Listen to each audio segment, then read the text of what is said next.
Guillaume Soro était convoqué ce mercredi au tribunal judiciaire de Paris en France dans le cadre d'une information ouverte pour arrestation, enlèvement, séquestration ou détention arbitraire de Michel Gbagbo, le fils de l'ancien président Laurent Gbagbo, le 11 avril 2011 à Abidjan.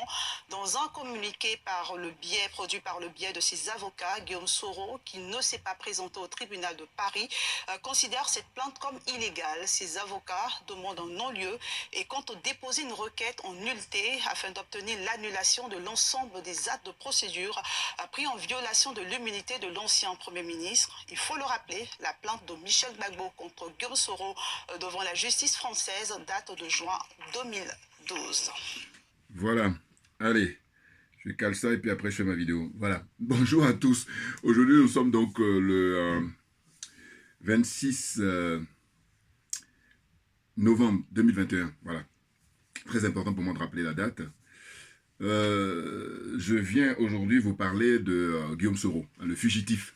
Je ne sais pas ceux qui ont la même génération, mais à l'époque, il y avait une série culte, série télévisée culte en Côte d'Ivoire, même ici en France, ici avant d'abord, et puis arrivé en Côte d'Ivoire après. Mais le fugitif, bon, je crois que si je me souviens bien,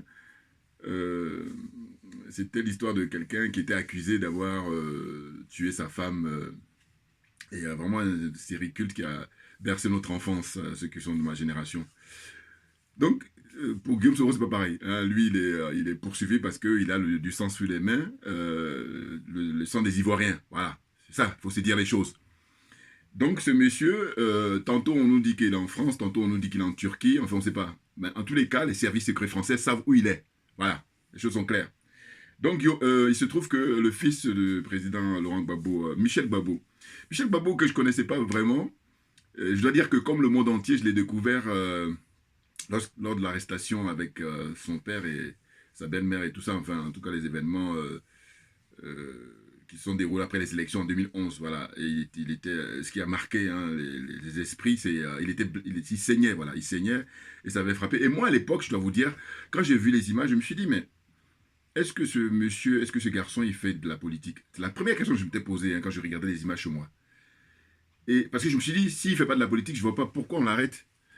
Alors, évidemment, il paye le fait qu'il soit le fils de Laurent Gbagbo, et là, pour le coup, c'est discutable. Voyez-vous? Excusez-moi, là, j'ai essayé de caler là, bon, excusez-moi.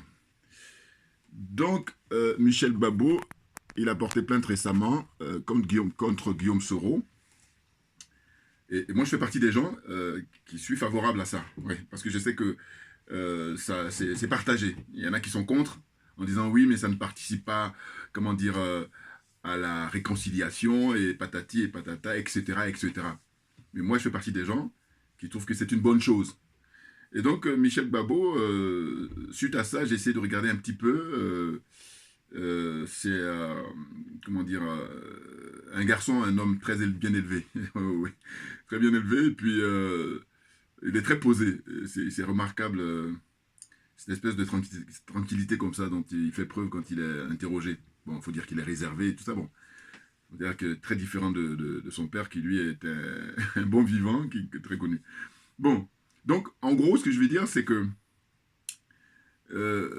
Guillaume Soro, moi, ça fait peut-être la 7e ou 8e vidéo, ou 6e, en tout cas, j'ai déjà fait plein de vidéos sur Guillaume Soro. Pourquoi? Parce que moi, en tant que panafricain, en tant que, comment dire, ivoirien, accessoirement, hein, parce que moi, d'abord, je suis panafricain, ensuite, je suis ivoirien, voilà. Je dis toujours qu'il y en a qui comprennent rien et qui vont dire le contraire, alors que non, on est d'abord africain, et puis ensuite, on est ivoirien. Voyez-vous? Donc, je dis que Guillaume Soro, comme je suis beaucoup plus âgé que lui, je me permets par contre. Je dis, je souhaite qu'il rentre dans l'histoire. Et pour cela, il faut qu'il aille se constituer prisonnier à la CPI. Là, pour le coup, les partisans de Guillaume Soro, alors là, quand ils voient ça, ils ont les trucs et ça pousse de partout. Mais évidemment, enfin, je veux dire, il faut se dire les choses. Il a du sang sur les mains. N'en déplaise à M. Franklin Nyamsi. Ouais. Et je dis, c'est dommage quand on a une espèce de connaissance comme ça. Vous voyez, c'est dommage d'aller dans ce que j'appelle des voies sans issue.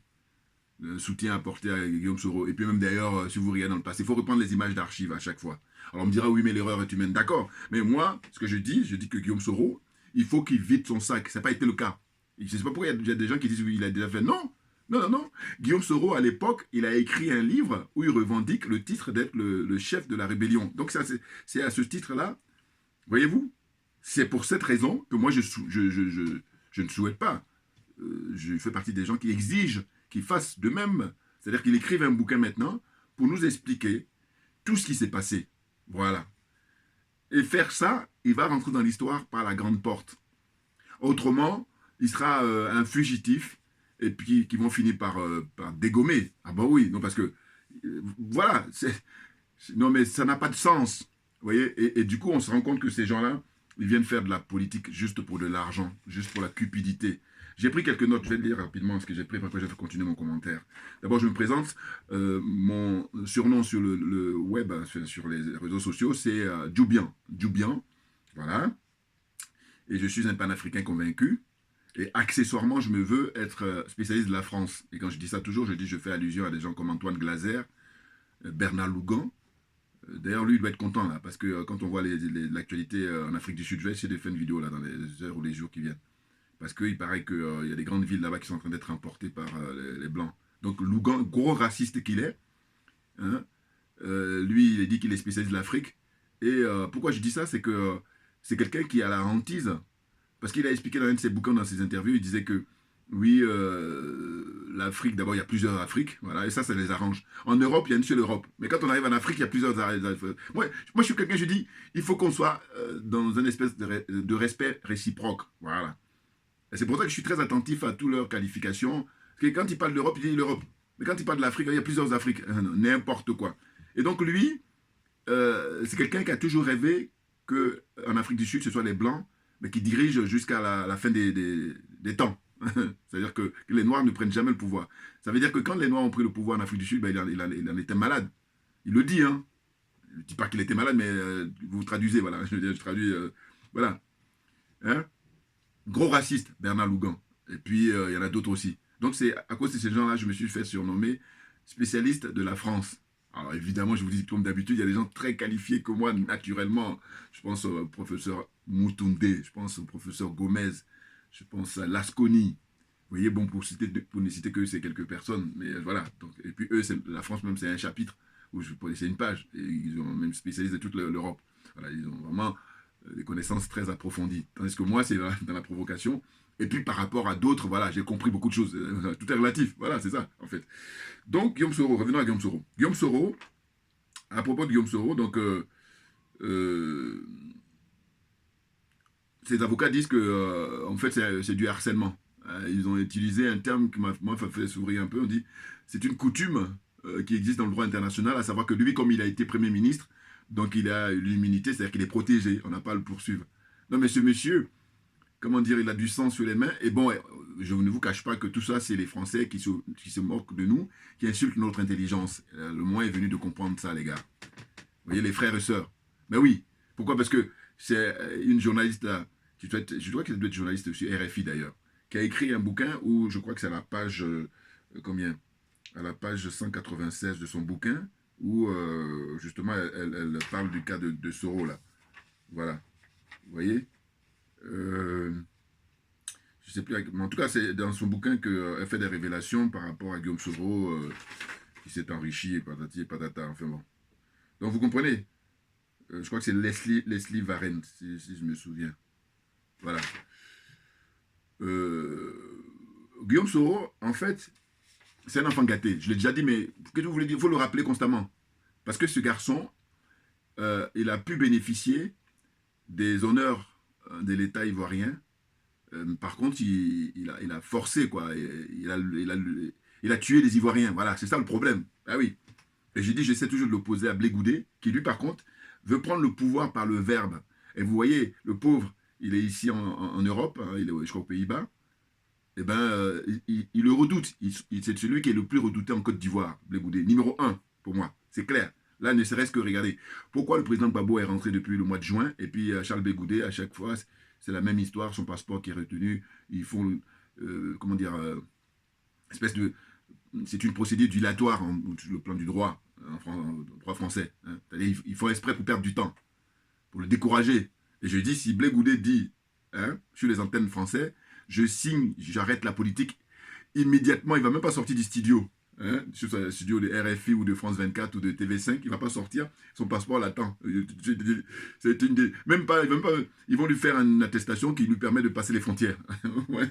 Donc leur problème, c'est que ce frère Charles Blé Goudé a dit qu'il aspire à être président de la Côte d'Ivoire un jour ou l'autre. Et ça les rend dingues, parce que pour eux, ce n'est pas prévu dans leur agenda. Voyez-vous? Donc comme on est dans la marmaille en ce qui concerne la politique en Côte d'Ivoire, c'est pour ça que on se dit, mais c'est ce qui explique cela. Parce que qu'est-ce qui peut justifier que ce monsieur soit ici encore alors que le président Gbagbo est rentré, comme je disais tout à l'heure? Mais en plus, bon, lui encore ça va. Mais il y a des gens qui sont emprisonnés depuis 2010, 2011, et ils sont toujours en prison. Et le président Laurent Gbagbo, c'est ça qui m'a vraiment dessus. Comme d'habitude, hein, il est toujours... voilà, que je vous embrouille, je crois que je suis le plus malin.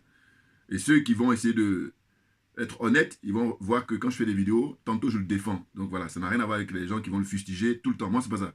Moi, quand il fait des actions, je trouve positives. D'ailleurs, je militais pour qu'il rentre, voilà. Mais par contre, quand il fait des trucs, je dis, mais comment on peut agir comme ça? Il allait rencontrer le président Alassane Ouattara, monsieur Ouattara, sans contrepartie. Quand je dis sans contrepartie, je veux dire qu'il devait faire un préalable, naturellement. C'est-à-dire, c'est de dire que, voilà, moi, je suis de retour au pays. Il faut libérer tous les gens qui sont emprisonnés, tous les prisonniers politiques, évidemment. Hein. Prisonniers politiques doivent être libérés, surtout quand on dit qu'on est dans un pays de droit. Tu parles. Hein? Un pays démocratique, tu parles. Donc, le préalable, c'était ça. Oh, il n'a pas fait ça. Il avait une liste de 78 personnes, je crois, si je ne me trompe plus, ou 72 personnes, en tout cas, très très loin du nombre exact de ses partisans, enfin de ses partisans, en tout cas des militaires surtout, hein, qui, eux, sont des républicains. Enfin, en tout cas, ils ont défendu la patrie, ces gens-là. Eh bien, c'est la raison pour laquelle la France et M. Ouattara veulent qu'il meure en prison. Voilà. Parce que c'est une mort lente. Regardez déjà au niveau moral, au niveau physique, ils doivent être diminués, mais c'est peu que de le dire. Donc, le président Gbagbo, moi, ça, c'était une reproche que je lui fais, de dire, mais comment ça se fait? C'est la marmaille. Et puis, tous les trois, là, ils sont dans une revanche, hein, mais une revanche permanente. C'est pour ça qu'il y a certains qui sont agacés, qui disent, oui, mais ce serait bien qu'ils aillent à la retraite. Bon, ça, c'est discutable. Parce qu'au fond, je dis, ceux qui sont les plus jeunes, mais faites les démonstrations, battez campagne, et puis vous allez voir, les choses vont se passer naturellement. Oh là, vous savez que c'est pas aussi simple que ça. Donc c'est trop facile, parce que eux, par contre, vous prenez chacun d'eux, surtout M. Gbagbo, voilà, c'est quelqu'un qui s'est battu, hein, qui s'est retroussé les manches pour affronter, à l'époque, le président Félix Houphouët-Boigny. Voilà. Donc vous, à votre tour, retroussez-vous les manches, sans prendre de fusil, hein, sans prendre de machette, et puis allez-y à la conquête du pouvoir. Oh, c'est pas ça. Vous êtes là pour attendre que la France, comme d'habitude, elle place les pions là. Guillaume Soro, lui, c'est un pion de la France, naturellement.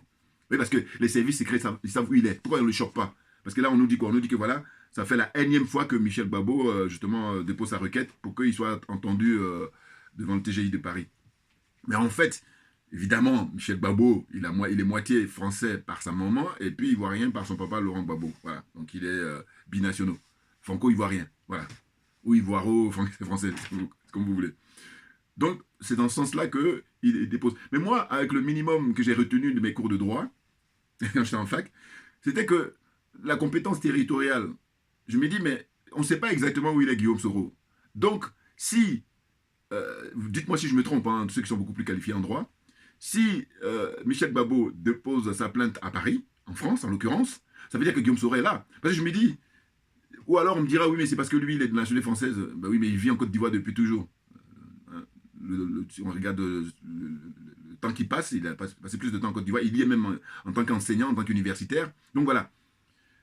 Donc je ne comprends pas. Je dis les basiques du droit, c'est la compétence territoriale. Et que par conséquent, ça voudrait dire que Guillaume Soro est là, en France, s'il dépose plainte au TGI de Paris. Moi, à ma connaissance.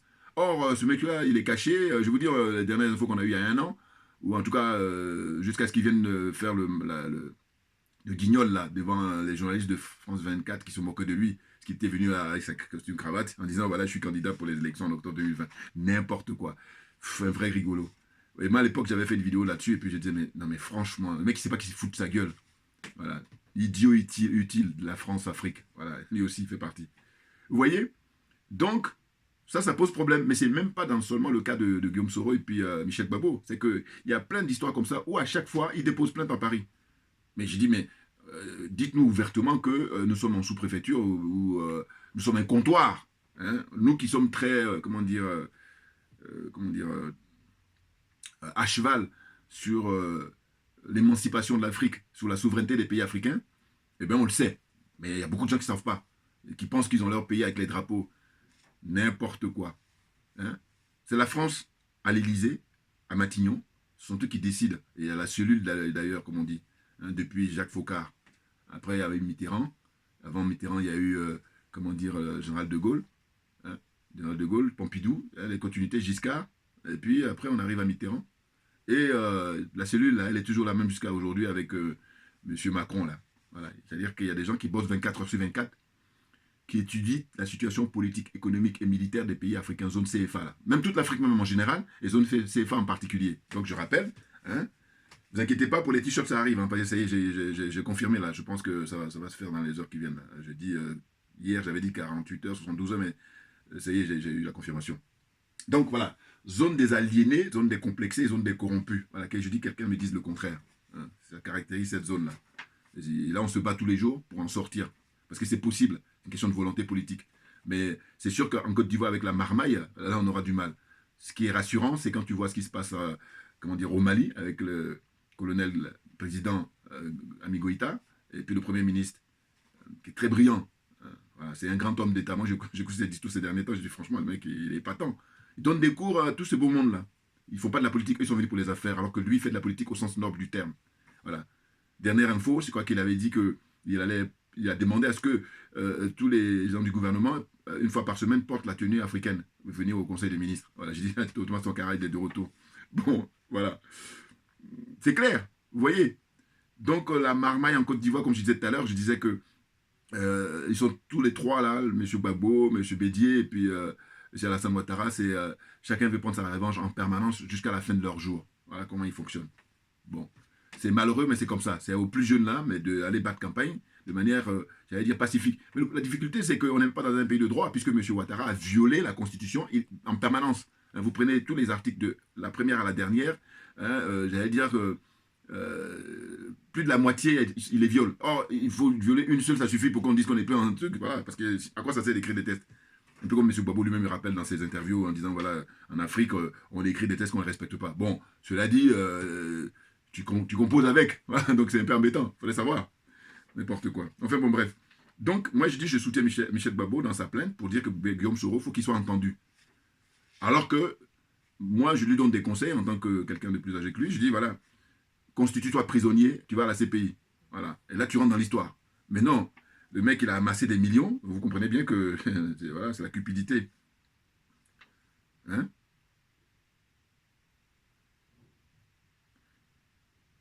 Donc, à propos de sa condamnation à 20 ans de prison, euh, il est condamné déjà par M. Ouattara. Hein. M. Ouattara le poursuit. Et d'ailleurs, c'est ça qui est extraordinaire. C'est que tous ceux qui ont participé à aider M. Ouattara à venir au pouvoir, il les a tous neutralisés. Et quand je dis neutralisés, ça aurait pu être simplement, j'allais dire, au sens figuré, alors que non, au sens propre.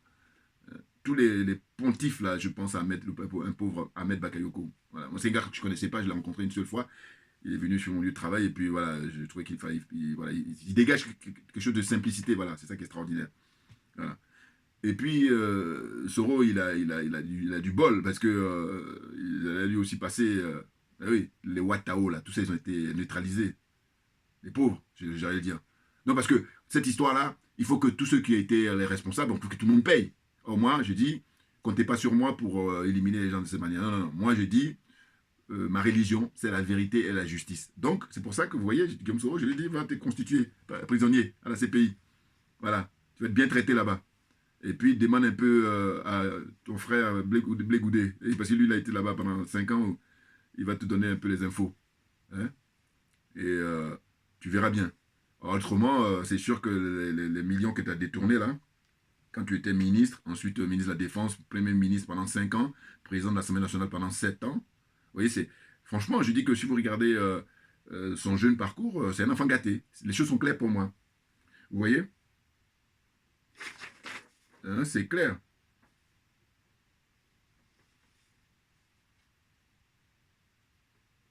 Hein. Donc, par exemple, regardez, à l'époque, lui, il contrôlait le centre, enfin en tout cas à Boaké, là, voilà. Donc on va dire le nord, voilà. Parce que le sud, c'était Gbagbo avec l'armée régulière. Et donc, l'argent du diamant, paraît-il, hein, qui là-bas venait du nord-ouest, a été détourné. Et donc lui, avec ses partisans, ils avaient 60% de part, qui n'est pas rien. Hein, parce que ça se chiffre à des millions et des millions d'euros, par exemple. Et le million, donc ça passe à milliards en CFA. Donc là, il s'est pris beaucoup, beaucoup d'argent. Et c'est ce qui lui permet d'ailleurs d'arroser le beau monde qui l'entoure, là. Les cyberactivistes, là, qui rêvent d'un retour de Guillaume Soro. Alors que j'ai dit, mais vous n'êtes pas réalistes, les gars. Non. Soro doit vider son sac en écrivant un bouquin. Ça, je vais le dire jusqu'à tant que j'aurai l'occasion de faire des vidéos. C'est clair.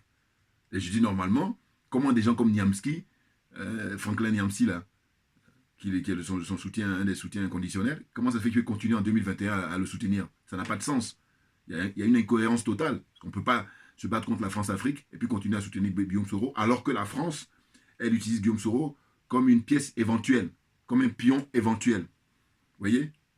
Et comme j'ai dit, ils insultent l'intelligence des Africains depuis des siècles. Mais là, à travers ça aussi, pareil, c'est une illustration flagrante. Ben oui, c'est-à-dire qu'ils soufflent le chaud et le froid. Hein? Quand ça leur dit, ils disent, bah, tiens, on va l'emmerder un peu pour essayer de faire craquer. Puis là, lui, il est planqué, on ne sait pas où. Mais eux, ils savent, par contre, c'est ça qui me dérange. Voilà. Ils savent où il est, Guillaume Soro. Pourquoi ils ne vont pas le chercher? Donc arrêtez d'insulter notre intelligence, arrêtez d'insulter l'intelligence des Africains, et des Ivoiriens là en particulier. Voilà.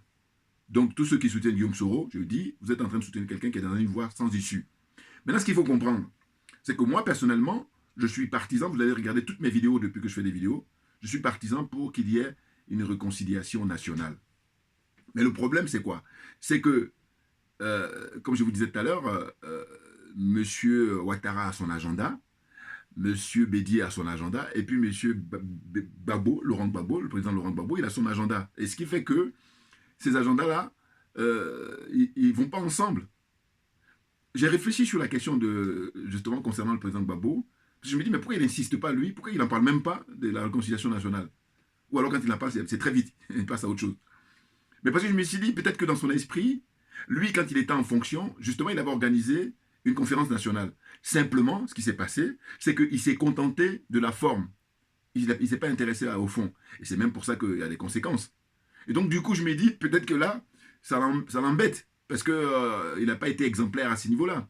C'était à l'époque, je crois, si je ne me trompe pas, l'ancien Premier ministre Seydou Diarra qui avait présidé les cérémonies, hein, les instances, hein, les débats. Hein, toujours pareil, vous pouvez vous replonger hein, dans les images d'archives, vous allez voir. Mais le président Gbagbo à l'époque, c'est ça le fond du problème, c'est qu'il s'est contenté de la forme, il n'a pas pris le fond. Alors que s'il avait pris le fond, on allait avancer, mais on allait faire grand pas. Donc je crois que là, voilà, il sait pour quelle raison il n'embête pas M. Ouattara à ce niveau-là. Et c'est très dommage. Mais oui, parce qu'au fond, il y va de l'avenir des Ivoiriens. Du présent d'abord, et puis ensuite de l'avenir.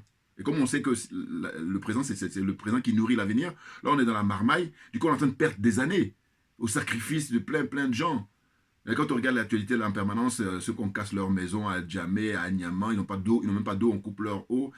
Ça part dans tous les sens. Après, alors que je dis toujours pareil, reprenez les images d'archives, vous allez voir que M. Ouattara, il y a quelques années, il parlait de, en 2020, la Côte d'Ivoire sera émergente, elle fera partie des pays émergents. 2020, il avait dit, hein, vous regardez les images d'archives. Donc ils sont sans gêne, ces gens-là, voilà, tranquille. Et moi, je ne suis pas étonné parce que je dis, mais ce n'est pas des politiques, ce sont des hommes d'affaires. C'est ça que je dis, quand quelqu'un est à sa place, il fait bien ce qu'il faut faire. Mais quand il n'est pas à sa place, il fait n'importe quoi. Voilà. C'est du bling-bling, c'est-à-dire je t'en mets plein la vue, et il n'y a rien, que dalle. Voyez-vous? C'est incroyable. Tous les partisans de Soro, il faut lui dire, hein, va te constituer prisonnier à la CPI. Si tu veux rentrer dans l'histoire, hein, moi j'ai le conseil j'allais dire fraternel, d'une certaine façon. Et oui, parce que tu as commis des crimes. M. Ouattara est très malin. Lui, il n'écrit jamais. Contrairement à M. Gbagbo qui a écrit en tant que professeur d'histoire, hein, c'est un professeur de lettres, voilà. Mais lui, il dit économiste, mais un économiste écrit aussi, il y a plein d'économistes qui ont écrit. Mais lui, rien du tout. Donc c'est particulier. Vous voyez? Et d'une certaine façon, c'est dans ce cas-là plus difficile de pouvoir le choper. Mais comme, heureusement, on a les déclarations qu'il a pu faire depuis qu'il fait de la politique en Côte d'Ivoire, hein. Et faire de la politique, ça veut dire ça veut pas dire qu'il est politique, hein, non. C'est un homme d'affaires qui essaie de faire de la politique. Voilà, je crois qu'il faut utiliser des termes. J'aime beaucoup voilà, les nuances de la langue française. Il essaie de faire de la politique, mais il ne fait pas de la politique. Il y a une nuance. Monsieur Gbagbo fait de la politique. Voilà, parce que c'est un politique. Qui encore? Bon, monsieur Bédier, ce qui me gêne aussi, c'est pareil, quand je demande des comptes comment on appelle ça, à Guillaume Soro, là, mais monsieur Bédier, c'est pareil. Ben oui, parce que vous avez aidé monsieur Ouattara. Tant qu'on fait comment? Donc, normalement, pareil, vous devez vider votre sac aussi, alors que je ne crois pas que ça a été fait. Parce que ça a été très rapide, ça a été lapidaire. Non, il faut vider son sac intégralement. C'est-à-dire que, et en plus, vous êtes à un âge avancé. Donc voilà, quand je disais tout à l'heure à Guillaume Soro, rentrer dans l'histoire par la grande porte, mais vous aussi, c'est pareil. Là, il y a beaucoup d'indulgence pour monsieur, comment dire, Bédier, parce qu'il a un certain âge et tout. Ou alors on dit parce que lui, quand il était au pouvoir, il n'a jamais pris... Mais d'accord, mais sauf que pourquoi il a accepté, hein, quand à l'époque les résultats sont tombés, on nous a expliqué que au premier tour, c'était M. Gbagbo, et lui venait en deuxième position. Et il a cédé sa place à M. Ouattara. Donc ça, alors d'aucuns diront, oui, mais il a déjà dit, non, non, non, là, il faut prendre les fanfares, il faut dire partout, parce qu'il y a plein de gens qui ne sont pas aujourd'hui. Moi, j'en parle, là, je suis sûr qu'il y a plein de gens, vous allez voir, qui découvrent, là. Il y en a qui le savent déjà, mais or, ce qui serait intéressant, c'est que tous ceux qui me suivent, par exemple, là, mes abonnés, eh bien que des gens me disent, enfin, parmi eux, il y en a plein qui ne savent pas ce que je suis en train de dire là. Donc c'est là où ça pose problème. Donc je voudrais que tout le monde le sache, et pour que tout le monde le sache, ben, il faut faire du bruit au maximum par rapport à ce qui s'est passé. C'est très très grave. Vous vous rendez compte? Et même le pire, c'est que malgré qu'il a été relaxé, M. Gbagbo, tout comme Charles Blé Goudé, il a été acquitté, ils ont été acquittés tous les deux, eh bien il continue toujours l'espèce de marmaille comme ça dans l'information, une espèce de propagande, en tenant toujours le même discours. Et du coup, voilà, même quand je dis ils insultent notre intelligence, même là, c'est un euphémisme. Il faut trouver encore plus fort. C'est clair. Ces gens nous méprisent. Ils n'aiment pas les noirs. Ils te préfèrent en tant que noir que tu restes esclave. Là, ça passe encore parce que tu es à leur service. Mais dès lors que tu vas essayer de leur dire, écoutez, on va mettre les cartes sur table, ah là, là, là, là, ça va pas. Parce que c'est pas prévu dans leur fonctionnement philosophique. Je parle des Français, parce qu'ils sont singuliers par rapport à tous les Européens. Et quand je dis ça souvent, je dis, mais c'est facile à vérifier. Regardez quels sont les Européens qui ont CFA, qui ont des bases militaires. Regardez. Ils sont uniques, ils sont singuliers. Et c'est en cela que quand même, quand je dis que je suis spécialisé de la France, j'ai beaucoup plus d'aisance à expliquer ce genre d'exemple, parce que ça me paraît, c'est évident. C'est facile à le constater. Donc les choses sont simples. Vous voyez? Donc là, monsieur est fugitif, hein, il se balade partout, avec les fonds. D'ailleurs, pourquoi lui, on ne gèle pas ses fonds à Guillaume Soro? Voilà. Vous voyez? Donc c'est pour ça que il est franchement mis de côté comme ça au chaud par les Français qui étudient tous les cas de figure. Hein. On se dit, bon, monsieur Ouattara est vieillissant, Tidiam Tiam, tantôt on le sort, alors que lui, au fond de lui-même, je suis sûr que ça ne l'intéresse pas, Tidiam Tam. Mais il est convaincu pendant des heures et des heures et des heures et des jours, même des semaines, voilà, disant, non, non, tu es l'homme de l'affaire, tu es l'homme. Alors que non. Ce dont il s'agit aujourd'hui pour la Côte d'Ivoire et pour l'Afrique même en général, ce sont des gens, d'abord, un, qui ne sont pas francs-maçons.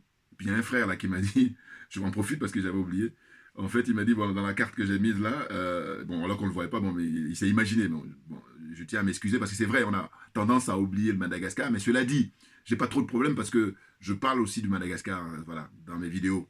Hein. Peut-être pas systématiquement, mais j'en parle. Notamment le fait que, quand je dis souvent, il y a 3 pays en Afrique qui ont versé du sang vraiment pour leur indépendance. Hein. Vous avez eu d'abord, comment dire, l'Algérie, le Cameroun et puis Madagascar. Voilà, ces 3 pays-là. Vous voyez? C'est ça. Donc les choses sont claires. Je l'ai dit, même notamment le président malgache, je trouve courageux parce qu'il résiste face à la France pour demander à ce que les îles là, qui appartiennent à Madagascar soient rétrocédées. Mais la France, elle fait la raison du plus fort. Et puis quand c'est comme ça, on s'est dit, mais la CEDEAO, là, qu'est-ce qui branle? Des corrompus de première classe. C'est rien d'autre. Ils sont tous corrompus. N'importe quoi. Voilà. Donc pour revenir là en Côte d'Ivoire, c'est de dire que tous ceux qui ont aidé M. Ouattara à monter au pouvoir, j'allais dire, Guillaume Soro, lui, comme il a bombé le torse le plus, c'est pour ça que je suis très exigeant vis-à-vis de lui. Mais autrement, les Mabri Touake, M. Bédier, tout le monde, tout ce monde-là, vous allez expliquer aux Ivoiriens parce qu'il y a eu des morts. Et donc, on ne parle pas de 3000 morts parce qu'il y a eu au moins, je dis 30 000. Au moins. Hein. Et sans parler des réfugiés qui sont allés au Libéria, qui sont allés au Ghana, qui sont allés au Togo, qui sont allés au Bénin. Hein. Les Ivoiriens et puis qui sont venus aussi en Occident, en Europe, aux États-Unis ou au Canada, qui ont fui leur pays, alors qu'il n'y a rien de tel que de vivre dans son propre pays. C'est clair. Vous voyez? Donc il y a des gens là qui confisquent le pouvoir et qui sont aidés naturellement par la France, voyez-vous? Et c'est pour ça qu'ils font le malin. Parce que je dis justement le combat que nous devons mener. Hein, j'ai dit ça dans plein de mes vidéos, hein, et ça commence à venir là. Voilà. C'est la fermeture de toutes les bases militaires françaises, parce que ce sont eux qui font le hold-up à ciel ouvert, qui prennent en otage le peuple africain. Et en particulier dans les pays où ils sont affectés, notamment la Côte d'Ivoire, hein, le Sénégal, qu'est-ce qu'il y a encore, République centrafricaine, au Tchad, vous voyez, au Niger. Là, les Maliens, ils font une démonstration de force, là. Et c'est pour ça que je dis, mais franchement, total respect. Voilà, quand c'est comme ça, je dis. Total respect. Non, parce que, avec toute la pression de la France qui pousse la CEDEAO et qui fait le sale boulot, mais ils ont dit non, on est tranquille.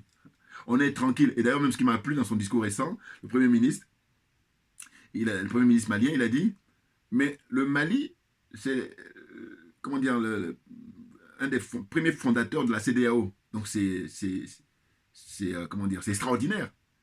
Donc la CEDEAO appartient au Mali. En tout cas, la CEDEAO n'est pas étranger au Mali, puisque Modibo Keïta, il fait partie des pères fondateurs de la CEDEAO. Ce sont eux qui ont initié les choses. Donc les autres là qui sont venus après, j'ai dit, on la ferme, on rase les murs. Pourquoi? Parce que je dis toujours que quand tu prends un train, atteint d'image, hein, et que tu trouves les gens qui sont déjà là-dedans, mais tu essaies d'être discret, tu essaies d'être... Mais il y a des gens, quand ils arrivent, alors qu'il y a des gens qui sont déjà dans... ils font des coups pour jouer les plus malins. Vous êtes malhonnête. Si on est honnête, on ne fait pas ça. Voilà. Vous voyez? Donc là, la France-Afrique est en train de mourir, hein, sûrement. Hein, j'allais dire tranquillement, mais sûrement. Ah oui. Oui, oui, oui. L'image aussi du jeune homme, là, je vais lui rendre hommage, mon petit gars, là, enfin, le petit... de la Burkinabé, là, avec ça, à 11 ans. 11 ans. Et avec son lance-pied, il a descendu un drone. C'est extraordinaire. Moi, quand je vois ça, je dis, mais ça dépasse même le problème de la France. Parce que les drones sont fabriqués par les Occidentaux. Et que par conséquent, c'est vraiment un symbole très, très fort qu'on prend à la légère. Hein. En tout cas, pas tout le monde, mais en tout cas, il y a des gens qui ne comprennent pas que la portée est historique et qu'il faut le protéger. Moi, si j'avais les moyens, il faut le protéger, ce garçon. Et d'ailleurs, même, il doit mériter des grades immédiatement de l'armée burkinabé. Mais comme Roch Marc Kaboré, là, c'est un corrompu de première classe. Et j'ai même pas compris pourquoi Afrique Média, ils ont interrogé récemment la Gucci, là, et puis lui, il est en train de faire des alertes, là, on ne sait pas d'où ça sort. Oui, ils veulent tuer. Mais écoutez, qu'il parte parce qu'il n'est pas compétent, parce que depuis qu'il est au pouvoir, il faut faire le bilan, le nombre de Burkinabés qui sont morts. C'est ça qui nous intéresse. Mais oui, n'importe quoi. Moi, je dis, quand il y a un mort, à la terminus, tout le monde descend. Donc là, il y a trop de morts au Burkina Faso. C'est la raison pour laquelle ce monsieur doit partir. Il ne faut pas qu'il finisse son second mandat. Qu'on ne vienne pas nous dire, oui, mais on veut être républicain. Républicain de quoi? Si on est républicain, on rend des comptes à son peuple. Oh là, le pire. Ah, mais ça, je trouve ça... Ça y est, on a toutes les preuves. Ils ont coupé Internet, ils ont coupé le réseau téléphonique pour que les gens qui manifestent, hein, les citoyens qui manifestent, le peuple burkinabé, à Kaya là-bas, qui ne puissent pas se joindre. Vous vous rendez compte? Et ça, mais c'est la pure collaboration pour aider la France à continuer à tuer les Burkinabés. C'est clair, parce que les camions là, qui sont dans le convoi là, est-ce que on a mis des caméras pour nous montrer tous les camions, parce que pas un seul camion où on a vu il y a des cartons qui descendaient. Non, non, non. Tous les camions, on doit nous montrer, hein, aujourd'hui au XXIe siècle, qu'est-ce qui est dedans. Or, c'est pas le cas. Et puis là, il y a les ministres là, burkinabés là, qui parlent, je ne sais pas si c'est les ministres de porte-parole du gouvernement. Oui, nous tenons à rassurer. Mais de quoi? Vous êtes des voyous. C'est tout ce que vous êtes, des criminels, parce que vous aidez la France à tuer votre propre peuple. Qu'est-ce que vous voulez dire d'autre? Franchement. Ah non, comptez pas sur moi pour tourner autour du pot. Hein. Non, ça ne m'intéresse pas. Voilà. Au nom de quoi vous êtes dans vos salons, dans vos pavillons, dans vos villas là-bas, dans vos châteaux, et puis le citoyen lambda, c'est-à-dire le burkinabé, au nom de quoi lui, il va perdre sa vie? Au nom de quoi? Donc rien ne justifie. Hein? Vous êtes au mieux des escrocs et au pire des criminels. Et donc vous méritez d'être jugé et d'être mis en prison. moi, c'est vrai qu'on me dit, oui, mais tu avais plein de... Oui, mais pourquoi? Alors là, non, mais parce que, qu'est-ce que vous voulez faire avec des voyous? Non, il faut les enfermer. Et puis, on va les éduquer après. Voilà. Tu vois, moi, si j'avais les moyens, tu vas en prison, maintenant t'éduquer. Parce que tu manques d'éducation. Que tu sois droit. Voilà. C'est-à-dire quelque chose qui n'appartient pas ou qui appartient au collectif, qui appartient au bien commun, et ben, tu fais pas n'importe quoi. Parce que c'est très grave. Dans les grandes démocraties qui se respectent, on rigole pas. Hein, alors que dans les démocraties pacotis, là, les démocratie France-africaine. La France est numéro 1. Je vous dis, c'est une république bananière. Et puis maintenant, les pays africains, eux, ils viennent en tant qu'enfants de cœur. Voilà. Je termine aujourd'hui ma vidéo pour dire que soutien total à Michel Gbagbo pour demander à ce que Guillaume Soro soit entendu. Voilà. Alors que l'idéal, ça soit qu'il y ait une réconciliation, mais je ne suis pas certain. Et puis là, tel que ça avance, on va revivre ce qu'on a déjà vécu là, les quelques décennies qui viennent de passer. Tout naturellement. Mais c'est tellement évident, il n'y a pas besoin de sortir de l'ENA ou je ne sais pas où là. C'est clair là. Hein? La solution, c'est réconciliation nationale. Comme ça, tout le monde viendra vider son sac et après, on dira que nous sommes condamnés à vivre ensemble, donc on va composer. Et là, moi j'ai dit, regardez à mon petit niveau, j'ai dit, mais si jamais mon rêve, c'est qu'il y ait cette conférence nationale et puis toutes les discussions. D'ailleurs, je dis que ça serait même présidé par Mme Poulcheri Balé, là, voilà, la jeune femme qui est militante des droits de l'homme en Côte d'Ivoire. Elle m'a l'air sincère. Puis même elle a payé, elle a été en prison pour ça, pour avoir milité. Donc voilà, elle va présider ça. Puis donc des commissions et tout ça. Et puis à l'issue de ça, eh bien, on va rédiger la constitution ivoirienne du 21e siècle. Pas les constitutions de M. Ouattara qui va changer à chaque fois son humeur. Si Babo est enfermé pour toujours, eh ben, je ne touche pas. Mais si Babo sort de prison, eh ben, je vais essayer de modifier, de dire que n'importe quoi. Mais ils en sont rendus là. Mais oui, ils en sont rendus là. Est-ce qu'on peut dire que les Ivoiriens méritent les dirigeants qu'ils ont? Ça aussi, c'est discutable. Voilà un débat que je lance. Mais moi, souvent, je te le dis très franchement, je dis que ça, c'est valable pour des pays où ils ont une expérience démocratique. La France, par exemple, les Français, les dirigeants qu'ils ont, je dis, ben, voilà. Parce que, normalement, ici, il y a quand même des basiques qui sont respectés, ce qui fait que, quand les gens vont voter, ben, ils peuvent voter librement. Or, ils étaient lobotomisés aussi, mais c'est pas pareil que chez nous, parce que chez nous, il y a des morts. En France, il n'y a pas de morts quand il y a des élections. Je suis vraiment d'accord. Donc, quand je dis que la France est une république bananière, tout de même, je dis qu'elle vient en tête quand je la classe avec les pays africains. Mais cela dit, quand je la classe avec les autres pays européens, elle est disqualifiée. Ah oui, parce qu'il y a l'expérience des Gilets jaunes. Alors, ça ne s'est pas fait pendant les élections, mais par contre, ça s'est fait quand même. Et c'est pas normal. Parce que c'est des citoyens qui manifestent pacifiquement, qui demandent simplement que liberté, égalité et fraternité soient mis en pratique. Et elle leur dit non, non, non, non, il faut continuer à rêver, il faut continuer à considérer ça comme utopique ou je sais pas quoi là. N'importe quoi. Donc voilà, merci à tous pour votre attention et puis à très bientôt. Voilà, on espère qu'on va sortir là de la marmaille ivoirienne, quoi, qu'ils font de la politique. Ils essaient de faire de la politique, mais ils ne font pas de la politique. Ils font tout, mais ce n'est pas de la politique. Voilà. Pour terminer, je dis au président Gbagbo, il dit qu'il est panafricain. D'accord, je vais bien, mais pourquoi tu boudes Afrique Média? Afrique Média, depuis 10 ans, ils ont milité pour que tu sortes de prison. Pourquoi tu les boudes? Pourquoi tu les méprises? Parce qu'à la limite, Boudi encore c'est gentil, mais il les méprise. Lui et ses collaborateurs, et surtout ses collaborateurs, parce que je suis sûr que ce sont eux qui ne lui disent pas la vérité là. Maintenant, il a sa part de responsabilité aussi, parce que il dit qu'il a regardé des émissions quand il était en prison. Donc voilà, il connaît Afrique Média. Voilà, donc il a sa part de responsabilité. Il est là dans une facilité à donner des interviews aux journalistes français. Donc c'est pour ça que je dis, le président Gbagbo, voilà, son défaut, c'est que, il a un pied avec le peuple et puis un pied avec les Français. Premier point. Deuxième point, il s'entoure mal. Tous les gens qui prennent comme conseillers là. Voilà. C'est ça que je lui reproche. Merci à tous pour votre attention et puis à très bientôt. Merci bien. Voilà.